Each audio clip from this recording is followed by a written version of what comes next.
Primera de Tesalonicenses 5, los primeros versículos. Pero acerca de los tiempos y de las ocasiones no tenéis necesidad, hermanos, de que yo os escriba, porque vosotros sabéis perfectamente que el día del Señor vendrá como ladrón en la noche, que cuando digan paz y seguridad, entonces vendrá sobre ellos destrucción repentina, como los dolores de una mujer encinta, y no escaparán. El día del Señor vendrá como ladrón en la noche. Y es que la gente que no cree en Él no tiene forma de saber cuándo va a pasar. Nosotros, en primer lugar, no tenemos que tenerle miedo, porque es Dios que va a venir por nosotros para llevarnos al cielo. Eso es algo bueno. Después, que nosotros tenemos varias pistas. Por ejemplo, nosotros vamos a saber cuando el anticristo se levante y ahí nos vamos a ir, porque tenemos pistas de cómo va a ser en la Biblia. Y también es algo que tenemos que esperar, porque no es algo malo. Supongamos que dentro de unos días va a pasar, porque no sabemos cuándo va a pasar. No es malo, porque otra vez lo que vengo diciendo, que vamos a ir con Dios. Entonces eso es algo bueno. Entonces esto es algo que tenemos que pensar, que nos tenemos que preparar, que creo que eso es algo que ya todos estamos preparados para eso.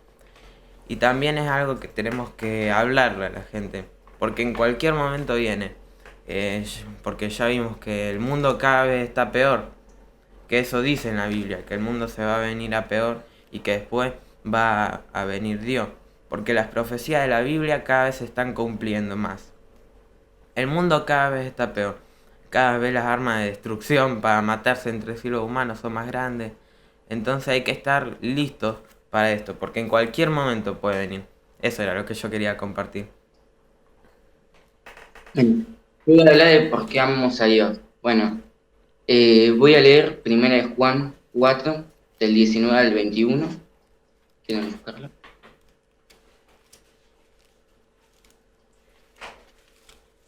Nosotros le amamos a Él porque Él nos amó primero. Si alguno dice, yo amo a Dios y aborrece a su hermano, es mentiroso. Pues el que no ama a su hermano, a quien ha visto, ¿cómo puede amar a Dios a quien no ha visto? Y nosotros tenemos el mandamiento de Él. El que ama a Dios, ame también a su hermano. Bueno, estos versículos son bien claros respecto al amor de Dios. Si no amas a tu hermano, que lo has visto, ¿cómo vas a amar a Dios que no lo has visto? Hoy en día está pasando frecuentemente eso en las iglesias de hoy en día, que hay muchos cristianos falsos que dicen amar a Dios, cuando a la espalda de las personas le están humillando, le están insultando, o le están haciendo quedar en vergüenza frente a otras personas, y eso destruye al hermano. Por eso nosotros le tenemos que pedir a Dios que nos ayude a amar al hermano, porque Él es el único que nos puede dar la capacidad de amar de verdad.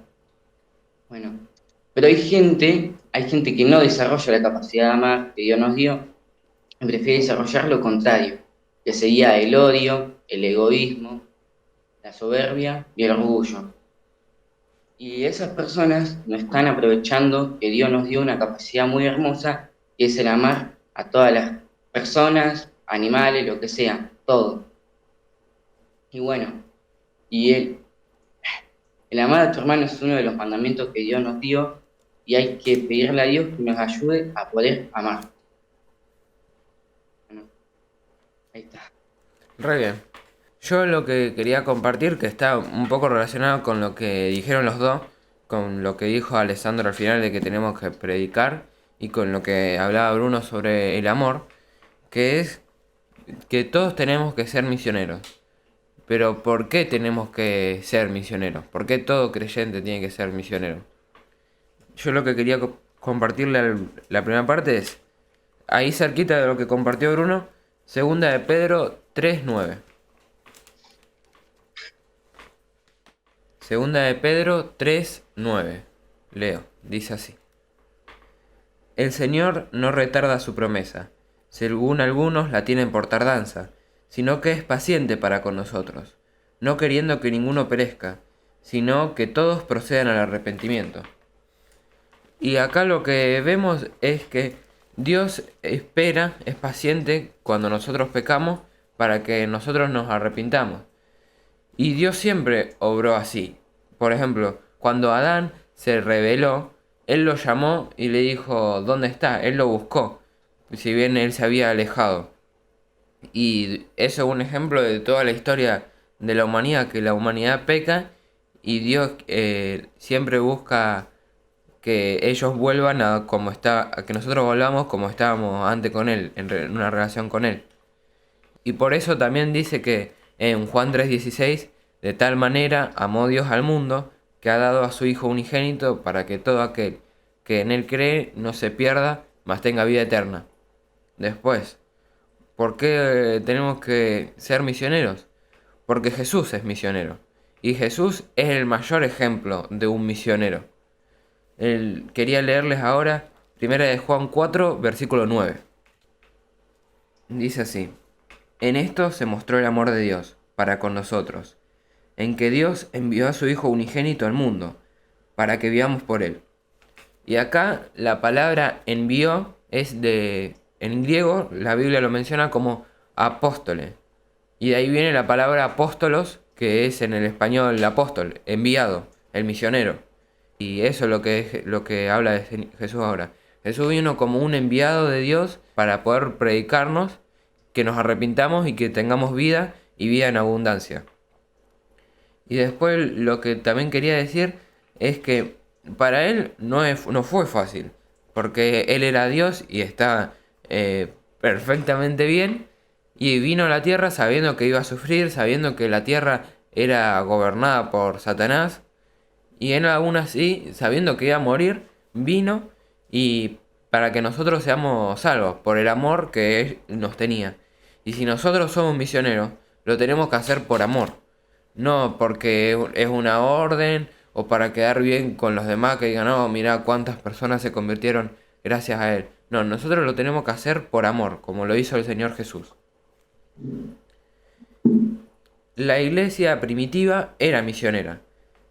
Ese es otro motivo. Y nosotros siempre tenemos que estar copiando lo que se hacía, o copiando todas las cosas que se hacían bien de la iglesia primitiva.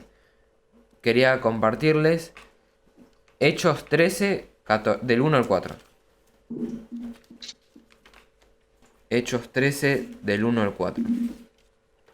Dice así: Había entonces en la iglesia que estaba en Antioquía profetas y maestros: Bernabé, Simón el que se llamaba Níger, Lucio de Cirene, Manaén el que se había criado junto con Herodes el tetrarca, y Saulo.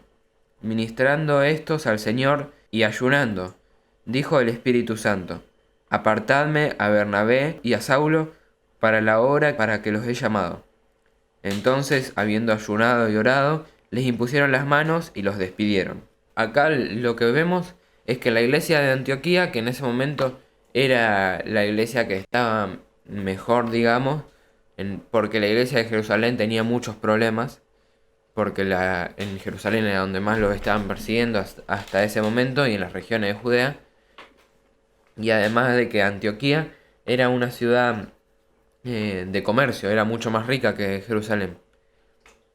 Y entonces acá lo que vemos es que los de Antioquía, si bien tenían a Saulo, que era un apóstol, y a Bernabé, que también lo habían enviado de Jerusalén, y eran los mejores que tenían que predicaban, ellos, por amor a los que podrían ser sus hermanos de otras congregaciones, los enviaron igual. Y ellos fueron y predicaron a un montón de gente. Y si no hubieran sido como que el Espíritu Santo los llamó y ellos no hubiesen contestado, como dice ahí, que ellos oraron y ayunaron y los despidieron, si no fuera por ellos, por ejemplo, no hubieran podido predicar en Filipos, no hubieran podido predicar en Corinto, no hubiera podido predicar en Chipre, que dice más adelante que es uno de los primeros lugares a los que van. Entonces un montón de gente no podría haber sido salvo si no fuera por estos hermanos que teniendo a Saulo y a Bernabé, que eran los que mejor conocían al Señor de entre ellos, porque venían de la iglesia de Jerusalén, que eran los que habían estado con el Señor, en vez de preferir, no, mejor que se queden con nosotros, así nosotros podemos seguir aprendiendo. No tuvieron, digamos, esas ganas de quedarse solamente ellos, sino que quisieron que más hermanos puedan ser salvos. Y también después, más adelante, se ve como por amor a los hermanos, ayudaron también a la iglesia en Jerusalén cuando Pablo le lleva las ofrendas, porque estaban mal los de Jerusalén. Y también lo más importante por lo que tenemos que ser misioneros está en Mateo 28, al final del capítulo, del versículo 19 al 20. 19 y 20. Mateo 28, 19 y 20. Que dice así: Por tanto, id y haced discípulos a todas las naciones, bautizándolos en el nombre del Padre, y del Hijo, y del Espíritu Santo, enseñándoles que guarden todas las cosas que os he mandado. Y he aquí, yo estoy con vosotros todos los días, hasta el fin del mundo. Amén. No podemos pasar por alto si nosotros creemos en el Señor, no podemos pasar por alto este mandamiento que nos dio Jesús, esta encomendación, porque nosotros estamos encomendados. Podemos hacer como el profeta Jonás, que ignoró, pero al final lo tiene que hacer porque Dios se lo ordenó. Si Dios nos llama, tenemos que responder si creemos verdaderamente en Dios. Y ser misionero no significa irse a la China a predicar en una montaña.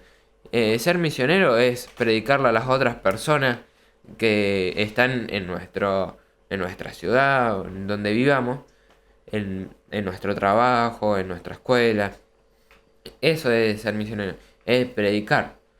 No importa que nosotros no podamos ir porque tengamos algún problema o cualquier cosa. Siempre se nos va a presentar la posibilidad, siempre Dios nos va a presentar la posibilidad para que le prediquemos a personas y que más personas puedan conocer de Él por nosotros. Eso era lo que quería compartirles.